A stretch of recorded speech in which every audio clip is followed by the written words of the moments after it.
May warning mga kababayan na pinaabot ngayon si Armed Forces Chief of Staff General Romeo Browner.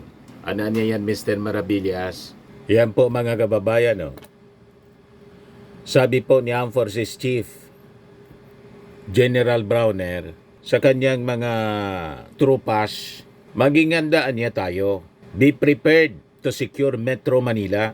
Bakit niya, Mr. Maravillas? Ano mangyayari? May mga nakikita siguro na peligro na dapat pagandaan.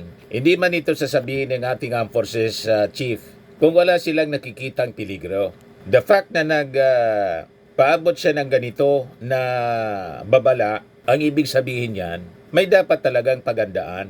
Alam naman ninyo kung sino yung nagkaka-interes sa politika mga kababayan, kung sino yung gustong i-destabilize yung gobyerno ng ating Pangulong Bongbong at kung anong foreign power ang nasa likod. So normal lang mga kababayan nabanggitin ang paganda. Siguro siyempre may mga intelligence report sila, mga A1 information na natatanggap na talagang may gumagalaw po pailalim. Other than yung local forces, may external threat mga kababayan. Kahit na yung ating Pangulong Bongbong Marcos, many times, yun ang sinasabi niya, na we have to shift from internal security. Yung ating armed forces dapat maging handa din sa external threat o doon ang tutok na mga kababayan sa external security ng ating bansa. Ayan po si General Browner, ang ating magiting na Armed Forces Chief of Staff. So yung pahayag mga kababayan ni Browner, pinalabas niya sa Army 2nd Infantry Division na nakabase po sa Rizal. Sabi niya, be prepared to secure Metro Manila, the seat of government. Sabi po ni General Browner, the Armed Forces is counting on the 2nd ID to support the seat of government and to maintain the country's stability.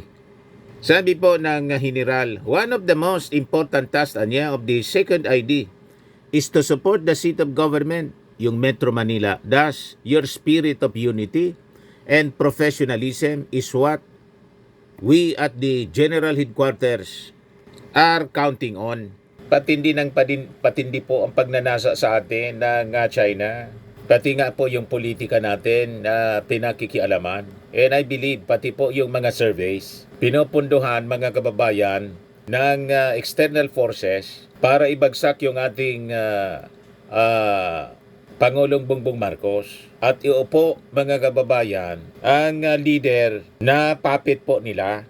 Kailangan puppet po nila. And in fact, based sa mga lumalabas ngayon na survey, talagang mabibigla ka mga kababayan kasi kung sino pa ang walang ginawa kundi manggulo, siya pa yung may trust ratings na mataas. Kaya po, yung mga mamamayang Pilipino talagang hindi makapaniwala. Makikita ninyo, mababasa ninyo sa mga reactions po nila sa balita ngayon. Ayan po. Marcos approval ratings drop, Sara Duterte's score up. Sabi po sa Pulse Asia Reports survey. Yan yung mga reactions ng tao. Marcos pa rin, anya. Sabi ni Cynthia Cabana, basyan sa survey, yung hindi nagtatrabaho, siya pong mataas ang ratings. Sabi ni Roman Fernandez, unreliable survey yan. Hindi magapaniwala yung mga tao kasi lantaran pong pagmamanipula. You see? Pulse Hong Kong survey, kalukuhan na survey yan. Magkano po bayad ni Madam Sara sa inyo, Pulse Asia? Survey lang yan. Paano naman yung nagawa? Marami din po ba? Talagang hindi makapaniwala yung ating mga mamamayang Pilipino. Harap-harapan na niya itong panluko. Inuuto-uto po tayo, mga kababayan. Sabi ni Vince Javier Montero, baka sa Davao, yung survey, hindi masama managinip. Sabi ni Paul Noel Vendeville, Gina Cruz Esposo, baka gusto mong palitan na siya sa pagtrabaho, go ka na te. Sabi ni Evangeline, survey lang yan.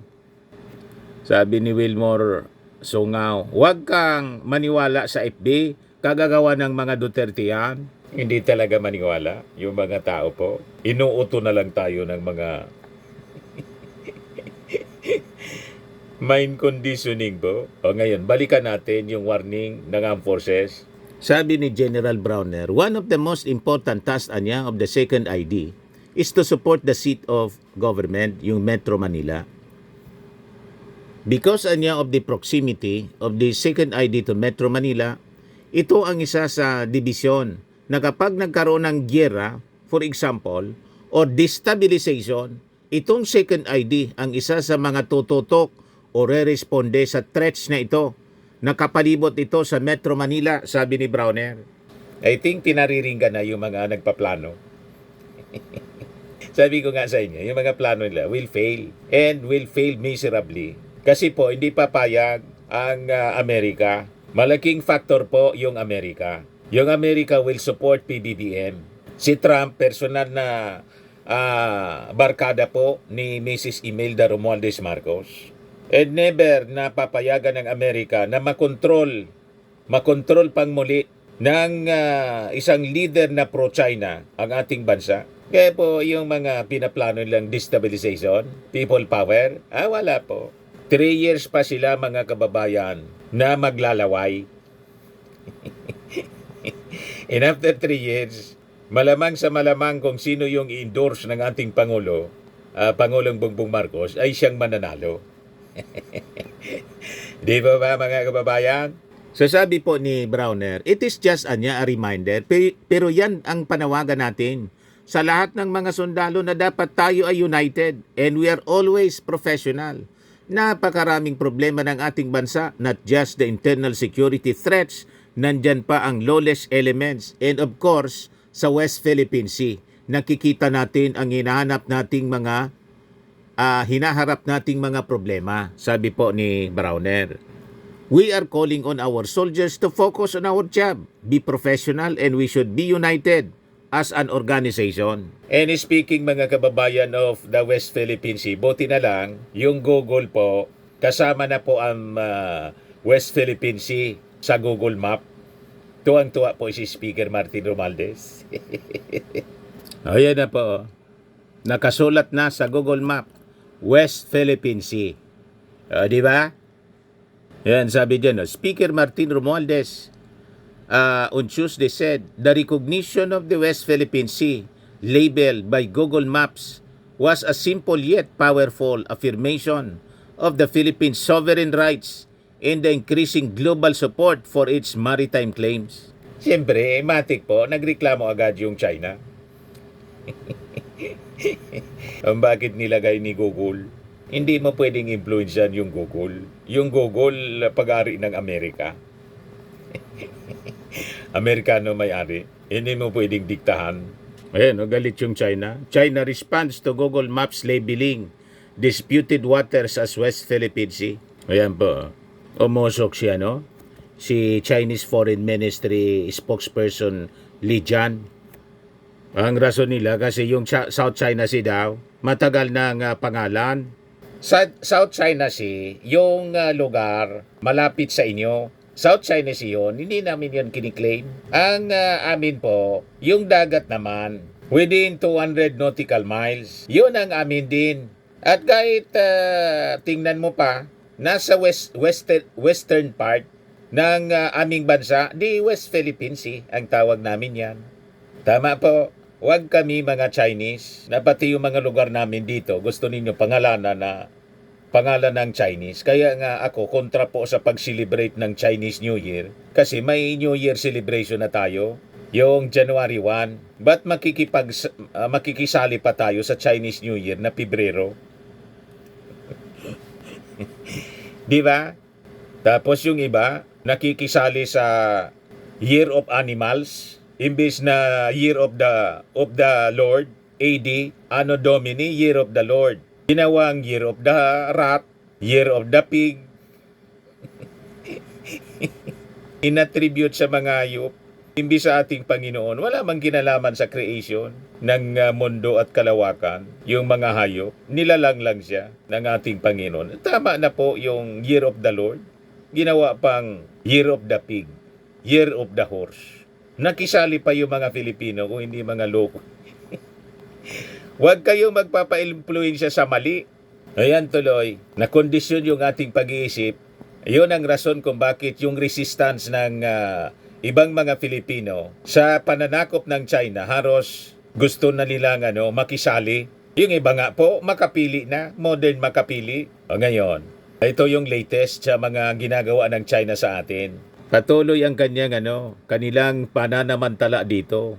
Yan underwater drones could aid warfare. Yan ang pinapakalat po sa ilalim ng dagat ng mga Chinese. Underwater drones. Ito ngayon yung warning ng ating armed forces. One drone sent signal to China. 5 underwater drones found by Filipino fishermen were capable of gathering information that could aid in underwater warfare. The armed forces of the Philippines said Tuesday, noting at least one had relayed a signal to China. Ito yung mga na-discovery po. Patuloy sila sa paniniktik dito po sa atin. You see? Grabe po ang infiltration nila na ginagawa. Land and sea infiltration and surveillance activities. So sabi dito, the revelation followed months of confrontation between the Philippines and China in the disputed South China Sea. It also came as Manila prepares for large-scale military exercises with treaty ally, the United States this month, where advanced capabilities including Navy Marine expeditionary ship, interdiction system, and highly capable unmanned surface vessels will be deployed. At dumating na po siya, sabi ng armed forces.